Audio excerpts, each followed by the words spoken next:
जगाला शांतीचा संदेश देणारे महाकारुणिक सम्यक संबुद्ध भगवंतांनी निर्माण केलेला सद्धम्म प्रचार आणि प्रसार करणारा पूजनीय भिक्खू संघ यांना त्रिवार वंदन. प्रियदर्शी राजा सम्राट अशोक विश्वभूषण डॉक्टर बाबासाहेब आंबेडकर यांना अभिवादन. भगवान बुद्ध आणि त्यांचा धम्म या ग्रंथाला आपण आज वासाच्या पहिल्या दिवसानिमित्तानं आपण सुरुवात करत आहोत. या भगवान बुद्ध आणि धम्म ग्रंथाचे लेखक आहेत परमपूजनीय डॉक्टर बाबासाहेब आंबेडकर. डॉक्टर भीमराव रामजी आंबेडकर या पुस्तकाचे लेखक आहे. हे पुस्तक बाबासाहेबांनी इंग्रजीमध्ये लिहिलेले आहे. या पुस्तकाला अनुवादक घनश्याम तळवटकर, प्राचार्य म भी चिटणीस आणि शा श रेंगे या तिघांनी मिळून या बाबासाहेबांच्या पुस्तकांचं अनुवादन केलेलं आहे. कारण हा ओरिजिनल ग्रंथ इंग्रजीमध्ये आहे, म्हणून आपण मराठी लोक आहोत आणि या तिघांनी बाबासाहेबांच्या पुस्तकाचा सखोल असा अभ्यास करून हे पुस्तक मराठीमध्ये अनुवादक केलेले आहे. त्याचे प्रकाशक नागपूर बुद्धिस्ट सेंटर इथून झालेले आहेत आणि आज या वासाच्या निमित्तानं आपण या भगवान बुद्ध आणि धम्म ग्रंथाच्या वाचनाला सुरुवात करत आहोत. हा ग्रंथ इतका सखोल आहे का आपण याला कितीही वाचलं तरी संपूर्ण धम्म हा कधीही समजत नाही. म्हणून दरवर्षी वारंवार या धम्माला वाचन करणे आवश्यक आहे. जसं माणसाला अन्न आणि पाण्याची आवश्यकता आहे, तसंच माणसाला भगवान बुद्धाच्या धम्माची आवश्यकता आहे. संपूर्ण मानवाच्या कल्याणाकरता, संपूर्ण मानवाच्या हिताकरता हा भगवान बुद्ध आणि धम्मग्रंथ डॉक्टर बाबासाहेब आंबेडकरांनी भगवान बुद्धाच्या धम्माचा सखोल अभ्यास करून तयार केलेला हा ग्रंथ आहे. म्हणून आपण या 3 महिन्याच्या वर्षावासामध्ये आपण या धम्माचा सार समजून घेण्याचा प्रयत्न करूया आणि आपल्या जीवनामध्ये काही चुका, काही गोष्टी दुरुस्त करून आपण आपल्या जीवनाचं चांगलं निराकरण करून जीवन कंठित करूया. तर यामधील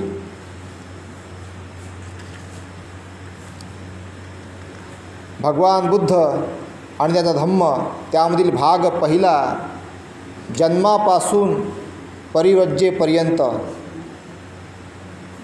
जन्मापासून परिव्रजेपर्यंत त्या अगोदर आपण वर्षावासानिमित्तानं सकाळी आपण त्याचं माहिती सांगितलेली आहे. भगवान बुद्धांनी 5 लोकांना हा धम्म प्रवचन केलेला आहे आणि त्याच निमित्तानं आपण इथे भगवान बुद्धाचं ग्रंथाचं वाचन करीत आहोत. भाग पहिला, जन्मापासून परिव्रजेपर्यंत. त्यामधील कुळ ख्रिस्तपूर्व 6व्या शतकात उत्तर भारतात सार्वभौम असे एक राज्य नव्हते. सबंध देश निरनिराळ्या अनेक लहान मोठ्या राज्यात विभागला गेला होता. त्यांपैकी काही राज्यांवर एका राजाची सत्ता होती, तर काहींवर एका राजाची सत्ता नव्हती. राजाची सत्ता असलेली राज्ये संख्येने एकूण 16 होती. जे राजाची सत्ता असलेले राज्य होते त्यांची संख्या एकूण 16 होती. त्यांचे नावे अंग, मगध, काशी, कोशल, वज्री, मल्ल, चेदी, वत्स, कुरु, पांचाळ, मत्स्य, सौरसेन, अश्मक, अवंती, गांधार आणि कंबोज ही होत. म्हणजे आता जी नाव आहे हे 2500 वर्ष अगोदरची नावं आता विविध राज्यांमध्ये विभागल्या गेलेली आहेत। मग त्यामध्ये काही बिहार आहे, उत्तर प्रदेश आहे, नेपाळ आहे आणि त्याचे आजूबाजूचे जे राज्य आहेत ते संपूर्ण भारतामध्ये हे जे नावं आहेत हे विभागल्या गेलेले आहेत। आता जे आपण नवीन नवीन राज्याची नावं ऐकतो त्यांमध्ये ज्या राज्यावर राजाची अधिसत्ता नव्हती ती ही होत कपिलवस्तूचे शाक्य, पावा व कुशिनारा येथील मल्ल, वैशालीचे लिच्छवी, मिथिलेचे विदेह, रामग्रामचे कोलीय, अल्लख पचे बडी, रेसपुत्तचे कलिंग, पिप्पल वनाचे मौर्य आणि ज्याची राजधानी मिसुमारगिरी होती ते भग्ग। या राज्यांवर राजाची अधिसत्ता नव्हती। ज्या राज्यांवर राजाची सत्ता होती त्या राज्यांना जनपद म्हणत। आजही जनपद नावाचं जो चौक आहे ना, मार्ग दिल्लीमध्ये आहे। व ज्यावर राजाची सत्ता नव्हती त्या राज्यांना संघ म्हणत। ज्यावर राजाची सत्ता नव्हती त्या राज्यांना संघ म्हणत किंवा गणराज्य असे म्हणत असत। गणराज्य म्हणजे लोकशाही। भगवान बुद्धाच्या काळापासून लोकशाहीला सुरुवात झालेली आहे। कपिलवस्तू येथील शाक्यांच्या शासन पद्धतीविषयी विशेष अशी माहिती मिळत नाही। कपिलवस्तू येथील शाक्यांच्या शासन पद्धतीविषयी विशेष अशी माहिती मिळत नाही। या राज्याची शासन व्यवस्था प्रजासत्ताक होती की त्यावर काही विशिष्ट लोकांची सत्ता होती हे समजत नाही। तथापि हे मात्र निश्चित म्हणजे हे प्रजासत्ताक होतं की शासन पद्धती होती की राज्यसत्ता होती हे समजत नाही म्हणते। तसं आता चालू आहे देशामध्ये। त्या प्रकारे आपण म्हणतो ना संविधानाचं राज्य आहे का नाही आहे बाबा, असं कसं होऊ राहिलं आहे का नाही, म्हणजे संभ्रम निर्माण झालेला आहे। जसा त्या काळामध्ये होता तसा आजही आहे।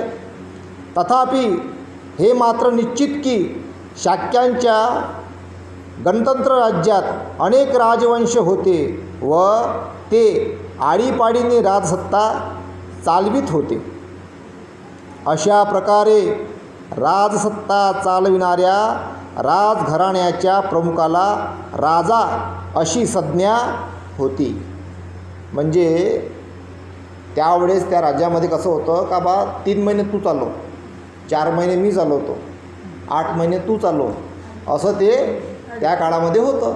जसं आता घरामध्ये ह्या महिन्याचा किराणा तू आणजो, पुढच्या महिन्याचा किराणा हा आनंद दुसरा पोरगा, तिसऱ्या महिन्याचा किराणा तिसरा पोरगा आनंद, आणि चौथ्या महिन्याचा किराणा चौथा पोरगा आनंद, आणि 5व्या महिन्याचा किराणामध्ये बाप म्हणते मी आणत जाईल, कारण 5 महिन्याचे मला पेन्शन भेटते मला काही ना काही हजारो महिना।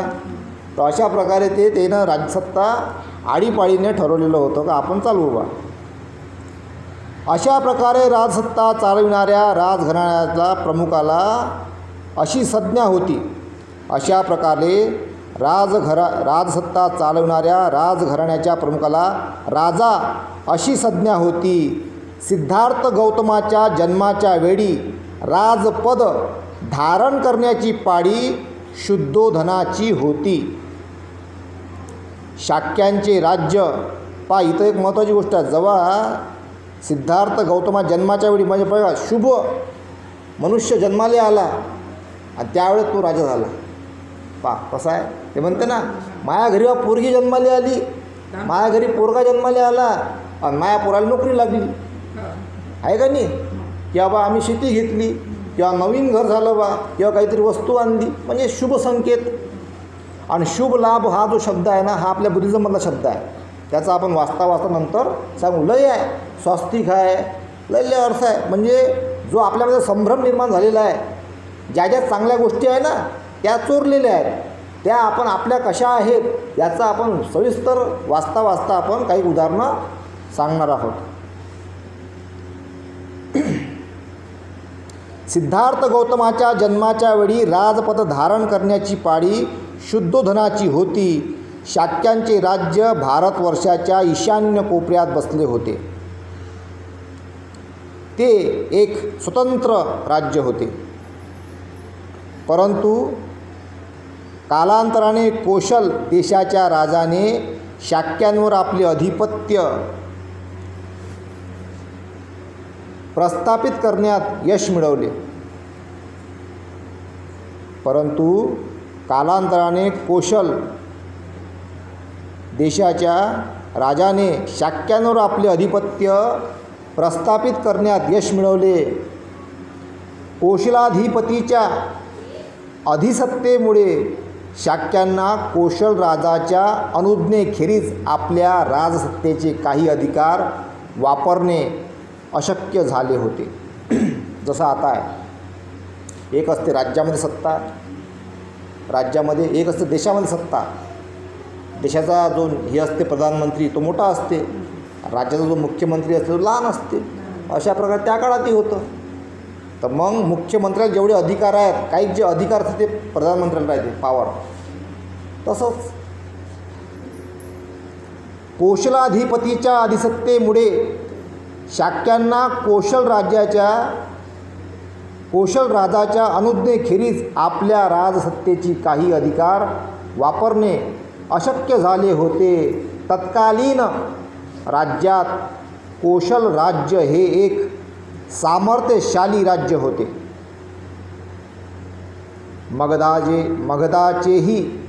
मगधाचेही राज्य तसेच प्रबळ होते. कोशल देशाचा राजा प्रसेनजित, आता प्रसेनजित नाव पसे नदीच्या वरून पडलं. प्रसेनजित व मगध देशाचा राजा बिंबिसार हे सिद्धार्थ गौतमाचे समकालीन होते. म्हणजे इथपर्यंत आपण आता आपल्याला समजलेलं आहे. त्यानंतर आहे पूर्वज.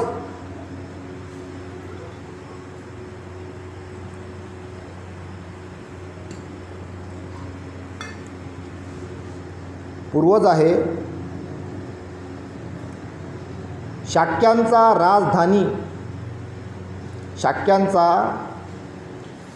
शाक्यांच्या राजधानीचे नाव, याच्यामध्ये काही थोडंसं विलंटी दीर्घ असतो, थोडंसं हे आहे. शाक्यांच्या राजधानीचे नाव कपिलवस्तू हे होते.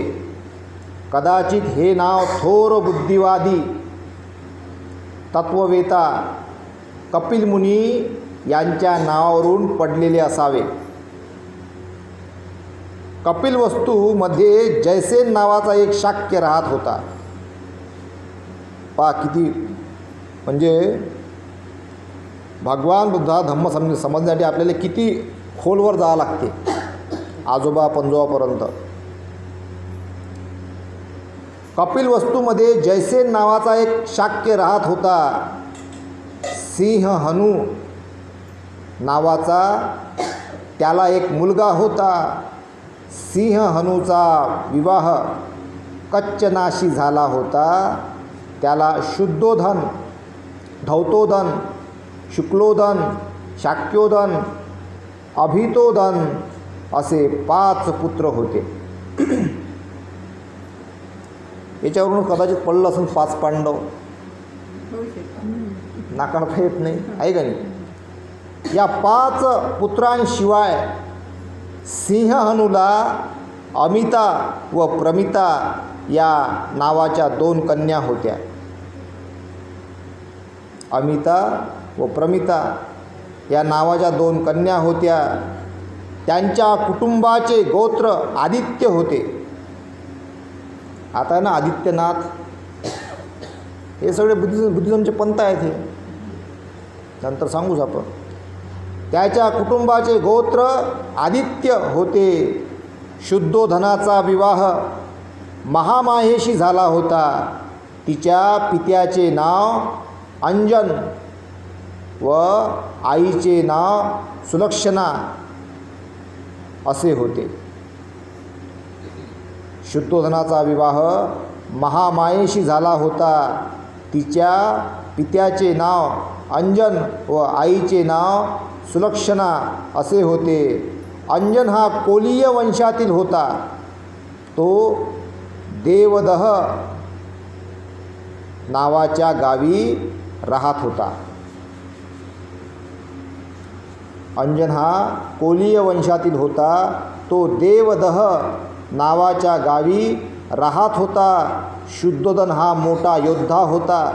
जेव्हा शुद्धोधनाने शूरपण दाखविला तेव्हाच त्याला दुसरी पत्नी करण्याची अनुमती देण्यात आली व त्याने दुसरी पत्नी म्हणून महाप्रजापतीची निवड केली.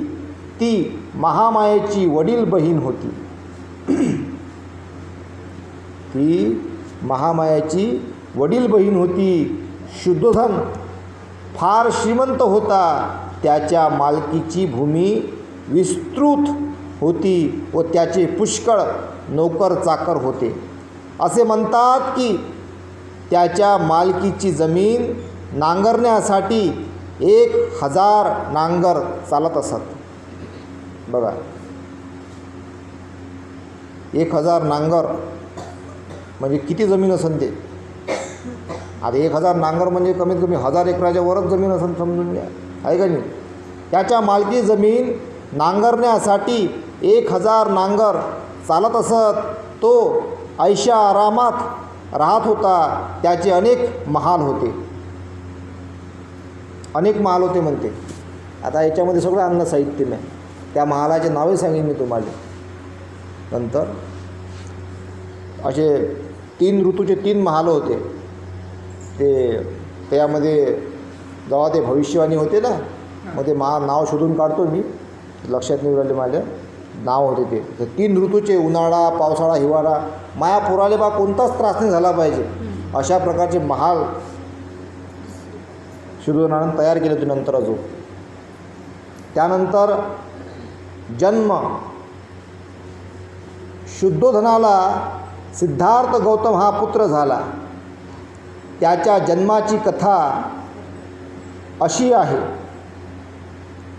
आता एक कथा, जेवढे जातक कथा आहे, जातक कथेमध्ये पूर्ण जेवढे जातक कथेमध्ये आहे, जातक कथेमध्ये राम आहे, जातक कथेमध्ये लक्ष्मण आहे, जातक कथेमध्ये सीता आहे, जातक कथेमध्ये कृष्ण आहे.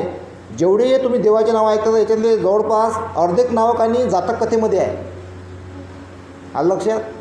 कारण की सगळं इकूनच घेतलं आहे तिकडं, पण ते आपल्याला माहीत नाही. जातक कथा ह्या काहून असतात? एखाद्याला बोध देण्यासाठी. एखाद्याला समजत नाही ना काही गोष्टी, डायरेक्टली सांगताय, डायरेक्ट सांगता मन दुखते. मग त्याला काय करावं लागते? कथेच्या स्वरूपात सांगावं लागते एखादी गोष्ट. तुला एक गोष्ट सांगू काय? तर एखादा लहान लेकरं म्हणतो आपण, तुला एक गोष्ट सांगू काय? आहे का नाही? त्याला ते आवडते मस्त, आहे का नाही? तर अशा प्रकारच्या जातक कथा आहेत. या माणसाला बोध देण्यासाठी असतात. आणि त्या सर्व जातक कथा ह्या भगवान बुद्ध धर्मामधल्या पात्र आहेत. त्याच्यावरच मग सगळे देव तयार झाले. तर ते आपण नंतर तो विषय घेऊ. शुद्धोधनाला सिद्धार्थ गौतम हा पुत्र झाला. त्याच्या जन्माची कथा अशी आहे. शाक्य लोकांत प्रतिवर्षी आषाढ महिन्यात येणारा एक उत्सव पाडण्याची प्रथा होती. सर्व शाक्य लोक आणि त्याप्रमाणे राजघराण्यातील मंडळी हा महोत्सव साजरा करीत असत. हा महोत्सव 7 दिवस साजरा करण्याची पद्धत होती. एकदा महामायेने हा महोत्सव मोठ्या थाटामाटात पुष्पमाला सुगंधादी वस्तूचा उपयोग करून, परंतु मद्यपानादी उत्तेजक वस्तू वज्र करून साजरा करण्याचे ठरविले. म्हणजे मद्यपान वगैरे राहणार नाही. उत्सवाच्या 7व्या दिवशी ती भल्या पहाटे उठली. सुगंधी पाण्याने तिने आंघोळ केली. दानधर्मार्थ 4 लक्ष मोहरा तिने देणगी म्हणून वाटल्या. मौल्यवान अलंकार घालून साज शृंगार केला. आवडीच्या पदार्थाचे सेवन केले व व्रताचरण करून निद्रेसाठी कलात्मकतेने सजविलेल्या शयनमंदिरात ती गेली. त्या रात्री शुद्धोधन व महामाया यांचा एकांत होऊन महामायेला गर्भसंभव झाला. पलंगावर पोहडली असताना ती तशीच झोपी गेली. निद्राधीन असताना तिला स्वप्न पडले. स्वप्नात तिला असे दिसले की चतुर्दिक्पालांनी आपणाला निद्रित स्थितीत मंचकासह उचलले व हिमालयाच्या माथ्यावर नेऊन एका विशाल शाल वृक्षाखाली ठेवून ते बाजूला उभे राहिले आहेत. नंतर चतुर्दिक्पालांच्या स्त्रिया तिच्याजवळ आल्या व त्यांनी तिला मानस सरोवराकडे नेले. त्यांनी तेथे तिला अभंग्य स्नान घालून तिची वेशभूषा केली. तिला त्यांनी सुगंधी द्रव्ये लावून फुलांनी असे सजविले की ती पुन्हा दिव्य शक्तीचे स्वागत करावयास तयार झाली आहे असे वाटले. इतक्यात सुमेध नावाचा एक बोधिसत्व तिच्या पुढे प्रकट झाला व तिला म्हणाला, मी माझा शेवटचा जन्म पृथ्वीवर घेण्याचे ठरविले आहे व तू माझी माता होण्यास कबूल होशील का? तिने उत्तर दिले. मोठ्या आनंदाने त्याच क्षणी महामायेला जाग आली. बघा, स्वप्न पडते. आता हे स्वप्न हे काय असतात बा, हे कसे पडतात, काय पडतात, तर याच्यावर माझं असं म्हणणं आहे का जेव्हा एखादा मनुष्य एक कुशल कर्मामध्ये असते, एक चांगल्या चित्तामध्ये असते, त्याचं मन चांगल्या चित्तामध्ये असते, त्या लोकांना काही चांगले स्वप्न पडतात, कुशल स्वप्न पडतात. आणि जेव्हा एक चित्त जे मनस उत्पन्न करत असते माणसाच्या मनामध्ये, जसं एक पुरुष एक स्त्री, तर एखादं बाळ जेव्हा जन्माला येत असते या दोघांच्या याच्यामध्ये एकांतामध्ये, तर त्यांच्या मनामध्ये ज्या काही विचार प्रवृत्त्या चालत असतात, दारुडा माणूस असन तसं काही जर हे त्याचं बाळ जन्माला येत असेल तर त्याचं बाळ मग कमजोर जन्माला येते. याला सर्व जबाबदार आईवडील असतात. बघा, हे भविष्यामध्ये असं होऊ नये. आता जे बघतो ना आपण, गुंगे मुलं, बहिरे मुलं, अपंग मुलं बिचारे, आपल्याला ह्या गोष्टी माहीत राहत नाही, थोड्या थोड्या गोष्टी आहे का नाही, पण थोड्या मोठ्या चुकामुळे होतात त्या, आहे का नाही. जे खानपान होते आणि जी विचार प्रवृत्ती राहते आपल्या डोक्यामध्ये, त्या प्रवृत्तीच्या आधारावर ते वीर्य तयार होते, पाणी तयार होते, आणि त्यापासून जो बाळ जन्माला येते ते त्या प्रकारे तयार होते. आणि म्हणून हा धम्म सगळं सांगते का, बुद्धिझम हा असं सांगते का याने एक बाबासाहेब भारी पडून राहिला आणि भविष्यामध्ये असे अनेक बाबासाहेब झाले पाहिजे, म्हणून सगळं केमिकलचं अन्न पेरणं चाललो आहे. आता आपण केमिकल खाऊ राहिलो. आता काय खाऊ राहिलो आपण? जहर खाऊ राहिलो आपण. जिकडे फवारणी. फूड डिपार्टमेंटही काम नाही करत. नाही तर फूड डिपार्टमेंटनं काम केलं ना, पूर्ण केमिकलची दुकानं बंद होते. निसर्ग पद्धती आपण बंद केलेली आहे. जे निसर्ग पद्धती होती, निसर्गाच्या माध्यमातून अन्न जन्माला येत होतं पहिले. निसर्ग त्याला शेणखत राहत होतं, गांडूळ खत राहत होतं, आहे का नाही. त्यामध्ये किटुकले राहत होते, मेंढक्या राहत होत्या, ते मेंढकी किटुकले खाये, आहे का नाही. तर मग शेती जन्माला ये, नॅचरल निसर्ग पद्धती झाली बंद. सगळं आलं पुरं जहर, फवारणी, मशनरी, आणि त्यापासून माणसं बिमार पडायला लागली. आणि पोटामध्ये जहर चाललं, स्लो मोशन पॉयझन म्हणतो आपण त्याला, तर काय चांगले चांगले लेकरं जन्माला येतील. मग दिमागानं कमजोर, डोळ्यानं कमजोर, कानानं कमजोर, शरीरानं कमजोर. हे कमजोर लेकरं जन्माला येणं म्हणजे शिक्षणामध्ये कमजोर होते मग. आणि बुद्धिवानच राहणार नाही तर गुलाम बनतील. बुद्धिवानच राहणार नाही तर काय बनतील? गुलाम. एक बाबासाहेब भारी पडले, एक भगवान बुद्ध पुऱ्या जगात गाजले, तर अनेक असे बाबासाहेब तयार झाले नाही पाहिजे. म्हणून हे षडयंत्र मला असं वाटते, त्याच्यावर लक्षच नाही आहे. जे एवढं पवित्र अन्न आहे ते सगळं चांगलं असलं पाहिजे, शुद्ध असलं पाहिजे अन्न. तर ही बाब आपण समजून घेण्याचा प्रयत्न करा. दुसऱ्या दिवशी सकाळी महामायेने आपले स्वप्न शुद्धोधनास सांगितले. स्वप्नाचा अर्थबोध न झाल्यामुळे शुद्धोधनाने स्वप्नविद्येत पारंगत असलेल्या सुप्रसिद्ध 8 ब्राह्मणांना बोलवून घेतले. त्या काळात परंपरा होती. त्यांची नावे राम, धन, लखन, मंती, यन्न, सुयाम, भोग व सुदत्त अशी होती. शुद्धोधनाने त्यांच्या स्वागताची यथायोग्य तयारी केली. त्याने सेवकांकडून जमिनीवर फुलांचे सडे घालून त्या ब्राह्मणांसाठी उच्चासने मांडली. त्याने त्या ब्राह्मणांची पात्रे सोन्या चांदीने भरून घृतम, धुयुक्त व साखर मिश्रित दूध, भाताचे सुग्रास भोजन देऊन संतुष्ट केले. याशिवाय त्यांना नवी वस्त्रे, गायी इत्यादींचे दान दिले. ब्राह्मण संतुष्ट झाल्यावर शुद्धोधनाने महामायेला पडलेले स्वप्न त्यांना सांगितले आणि तो म्हणाला, या स्वप्नाचा अर्थ मला सांगा. राजा, चिंता करू नकोस, ब्राह्मण म्हणाले. आता ब्राह्मण म्हणाले, ब्राह्मणाचा खरा अर्थ काय सांगतो. ब्राह्मण हा ब्रह्मांड जे आपलं जग, त्याच्यावरून हा ब्राह्मण शब्द जन्माला आलेला आहे असं मला वाटतं. तर ब्राह्मण जो हा शब्द आहे, ब्राह्मण म्हणजे चांगला मनुष्य. ब्राह्मण म्हणजे चांगला मनुष्य. ब्राह्मण कोणीही होऊ शकते. ब्राह्मण बनण्याचा अधिकार आता संविधानाने दिलेला आहे आपल्याला. पहा ब्राह्मण कोण आहे आजच्या काळात. कोणत्याही मग जातीचा असो तो मनुष्य, जो मास्तर झालेला आहे, मास्तर, तो ब्राह्मण आहे. काय शिकवण्याचा अधिकार कोणाला होता? ब्राह्मणाले. तो शिक्षक होता ना. तर बाबासाहेबांनी काय केलं, संविधान तयार करून मास्तर बनण्याचा अधिकारच देऊन टाकला.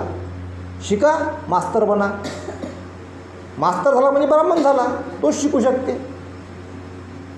म्हणजे OBC, SC, ST, आदिवासी जे 18 पगड जाती आहेत, कुणबी, तेली, माडी, मांग, महार, ज्याचे लेकरं, चांबार, खाटी, हे लेकरं जर मास्तर झाले तर हे ब्राह्मण झाले. ब्राह्मणाचा हा अर्थ होते. म्हणजे तर हा पायतो म्हटलं तर क्षत्रिय कोणाला म्हणायचं बा? क्षत्रिय. क्षत्रिय बनण्याचा अधिकार पण एकाच समुदायाला होता पहिले. संविधानानं काय केलं, जो शिकन, ज्याची योग्यता आहे तो क्षत्रिय बने. क्षत्रिय म्हणजे योद्धा, जे पोलीसमध्ये लागले, आर्मीमध्ये आहेत, ज्याच्या आधी बंदूक आहे, जे सैनिक आहेत, सिक्युरिटी आहे, ते क्षत्रिय झाले. बंधन तोडलं ना बाबासाहेबांनी. आणि जे वैश्य आहेत म्हणजे व्यवसाय करणारे बिझनेसमॅन, आज सगळेच बिझनेस करू राहिले, लहान मोठा, वैश्य झाले. म्हणजे त्याचं खरं स्वरूप मांडून राहिलो मी. जातीचं स्वरूप तर वेगळंच आहे, भलतं घाणेरडं आहे ते, त्यांना भेदभाव आहे. पण हे ओरिजिनल स्वरूप का संविधानातून बहाल केलेलं आहे. स्वतंत्र आहे माणूस. का तो ब्राह्मणी बनू शकते, क्षत्रिय बनू शकते, वैश्य बनू शकते, शूद्रही बनू शकते. आणि जो एकदम बिचारा खालच्या डोक्याचा आहे, मग ज्याचं डोकंच काम नाही करत, मग तो आपला साफसफाई करण, झाडू मारण, खायचे कामं करण, डोकंच काम नाही करत. मग हे अधिकार कोण दिले? सगळे संविधानाला. तर हे त्यानं ओळखलं ना. आता हे तर अलगच झालं. मग त्यानं त्याचा धंदा सोडून मग ते IAS अधिकार झाले, कलेक्टर झाले आहे ना, त्याचं हे सोडलं ना पेशा. मग अशा प्रकारे हे सगळं हे संविधानानं आपल्याला दिलेलं आहे. त्याने त्या ब्राह्मणांची पात्रे सोन्या चांदीने भरून घृतम, धुयुक्त, साखर मिश्रित दूध, भाताचे सुग्रास भोजन देऊन संतुष्ट केले. याशिवाय त्यांना नवी वस्त्रे, गायी इत्यादींचे दान दिले. ब्राह्मण संतुष्ट झाल्यावर शुद्धोधनाने महामायेला पडलेले स्वप्न त्यांना सांगितले आणि तो म्हणाला, या स्वप्नाचा अर्थ मला सांगा. राजा, चिंता करू नकोस, ब्राह्मण म्हणाले. तुला एक असा पुत्र होईल की जर तो संसारात राहिला तर तो सार्वभौम सम्राट होईल, पण संसार त्याग करून जर तो संन्यासी झाला तर तो विश्वातील अज्ञान अंधकार नाहीसा करणारा भगवान बुद्ध होईल. बघा, त्या काळात एक परंपरा होती, राजाचा पोरगा राजा बने, आणि त्या काळामध्ये जो राजा जर नाही झाला तर तो संन्यासी बने. ही त्या काळात काय होती, परंपरा होती. तर हे जे आपण बुद्ध म्हणतो ना, तर एक बुद्धाचा जो इतिहास आहे, जेव्हा असं दूषित वातावरण तयार होते तेव्हा बुद्ध जन्माला येते. नॅचरल थिअरी आहे ते. जसे बाबासाहेब आले, पाहून तुम्ही अन्न तयार उरायला होता, गेले उरायला ते गरिबाचे बिचारायचे, भेदभाव होता, तर बाबासाहेब जन्माले आले. तर निसर्ग काय करते, जेव्हा काही एक वातावरण वाईट तयार होते ना, तर एक चांगला महापुरुष जन्माला घालत असते क्रांती करण्यासाठी. मग छोट्या मोठ्या प्रमाणात गाडगे महाराज आले, शिवाजी महाराज होऊन गेले, आहे का नाही, संत तुकाराम महाराज होऊन गेले. ज्या लोकांनी समता, स्वातंत्र्य, बंधुत्व, न्यायावर काम केलेलं आहे, ते चांगले चांगले महापुरुष आपल्या आपल्या काळामध्ये त्यांनी आपलं वर्चस्व गाजवलं. ते निसर्ग जन्माला त्यांना घालत असते. भगवान बुद्ध होईल. पात्रातील तेलाप्रमाणे महामायेने 10 महिने बोधिसत्वाला आपल्या गर्भात धारण केले. तिचा प्रसूती काळ जवळ येऊ लागताच प्रसूतीसाठी आपल्या माहेरी जाण्याची तिने इच्छा व्यक्त केली. आपल्या पतीला ती म्हणाली, माझ्या पित्याच्या देवदहन नगरीला मी जाऊ इच्छिते. आपल्या पतीला ती म्हणाली, माझ्या पित्याच्या देवदहन नगरीला मी जाऊ इच्छिते, तुझ्या इच्छेप्रमाणे होईल. राजाने उत्तर दिले. सोन्याच्या पालखीत बसवून शुद्धोधनाने मोठ्या लव्या जम्यासहित तिला तिच्या पित्याच्या घरी पाठविले. देवदहला जात असताना मार्गात फुलांनी बहरलेल्या तसेच पुष्पविरहित अशा वृक्षांच्या आल्हाददायक गर्द वनराईतून महामायेला जावे लागणार होते. तेच लुंबिनी वन होय. लुंबिनी वनातून पालखी नेली जात असताना ते वन स्वर्गीय अशा चित्रलता वनाप्रमाणे किंवा एखाद्या महाप्रतापी राजाच्या स्वागतासाठी सुशोभित केलेल्या मंडपासारखे भासत होते. बुद्ध्यांपासून फांद्यांच्या शेंड्यांपर्यंत तेथील वृक्ष फुलाफळांनी ओथंबलेले होते. त्यावर नाना रंगाची असंख्य भ्रमर चित्रविचित्र आवाजात गुंजारव करीत होती आणि त्यावर नाना रंगाचे असंख्य चित्रविचित्र भ्रमर पक्षी आवाजात गुंजारव करीत होते आणि निरनिराळ्या प्रकारचे पक्षीगण मंजूळ स्वरालाप काढीत होते.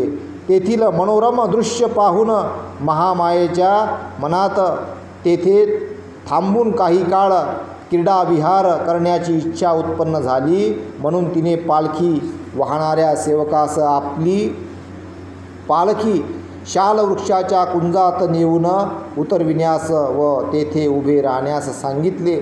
महामाया पालखीतून उतरली व तेथील एका सुंदर शालवृक्षाच्या बुद्ध्यांशी चालत गेली. त्या शालवृक्षाच्या फांद्या वाऱ्याच्या झुळकीने वर खाली हेलावत असलेल्या पाहून महामायेला त्यांपैकी एक फांदी हाताने धरावी असे वाटले. सुदैवाने एक फांदी सहज गत्या तिला धरता येईल एवढी खाली आली. इतक्यात ती आपल्या पायाच्याच वड्यावर उभी राहिली व तिने ती फांदी हाताने धरली. तेवढ्यात फांदी वर गेल्यामुळे झटक्याने महामाया वर उचलली गेली आणि अशा प्रकारे हलल्यामुळे तिला प्रसूतीच्या वेदना होऊ लागल्या. शालवृक्षाची फांदी हातात धरली असताना उभ्यानेच तिने मुलाला जन्म दिला. त्या मुलाचा जन्म ख्रिस्तपूर्व 563व्या वर्षी वैशाखी पौर्णिमेला झाला. शुद्धोधन व महामाया यांचा विवाह होऊन पुष्कळ वर्षे झाली होती. परंतु त्यांच्या पोटी संतान नव्हते आणि म्हणून पुत्रप्राप्ती झाली तेव्हा शुद्धोधनाने व त्यांच्या परिवाराने आणि सर्व शाक्यांनी पुत्रजन्माचा तो उत्सव मोठ्या हर्षोल्लासाने थाटामाटात साजरा केला. पुत्रजन्माच्या या वेळी कपिलवस्तूचे राजपद भूषविण्याची पाळी शुद्धोधनाची होती. अर्थातच त्यामुळे त्या बालकाला युवराज म्हणून संबोधण्यात येऊ लागले. बघा, म्हणजे फांदीवर जन्म झाला म्हणजे किती असं भगवान बुद्धाबद्दल किती असं वाटते का त्यांचा जन्म घरी झालाच नाही, झाडाखालीच जन्म झाला, झाडाखालीच ज्ञान प्राप्त झालं आणि झाडाखालीच महापरिनिर्वाण झालं. म्हणजे जगातलं सगळ्यात मोठं घर आकाश पृथ्वी त्याच्यात त्यांनी वास केला आहे का नाही. सामान्य मनुष्य लहान घरात जन्माला येतात, लहान घरामध्ये त्यांचं पूर्ण हे होते, शिक्षण होते आहे का नाही. तर भगवान बुद्धाचं जे ज्ञान आहे ते निसर्गातून आलेलं आहे, ते सामान्य थोडे राहणार आहे. जो जन्मच त्यांचा तो शाल वृक्षाकडे झाला, निसर्गामध्ये झालेला आहे. आणि त्यांचा संपूर्ण जो धम्म आहे हा निसर्गाला अनुरूप आहे, निसर्गाशी जुळलेला आहे, निसर्गाशी समकालीन आहे. तर याला का नाही आपल्याला निसर्गाच्या दृष्टिकोनातून बघावं लागते. जर त्याला आपण अंधश्रद्धेच्या दृष्टिकोनातून बघितलं, आपण अज्ञानी आहोत, आपल्याला नाही कळत एवढ्या गोष्टी, तर आपण मग जातो कुठे मग म्हणून ते झाले सगळं दगडावर डोकं आपटणं, ते उलटं फिरणं, चक्रा येणं, अंगात येणं, असे सोंग सुरू होते मग. आणि म्हणून हा धम्मक आणि माणसाचं डोकं दुरुस्त करण्यासाठी आहे आणि चांगल्या दिशेकडे आपल्याला नेण्यासाठी आहे. तर आता आपण इथपर्यंत समजून घेतलेलं आहे. पुढील भाग आपण उद्याला वाचूया. तर मी इथेच थांबतो. साधू साधू साधू.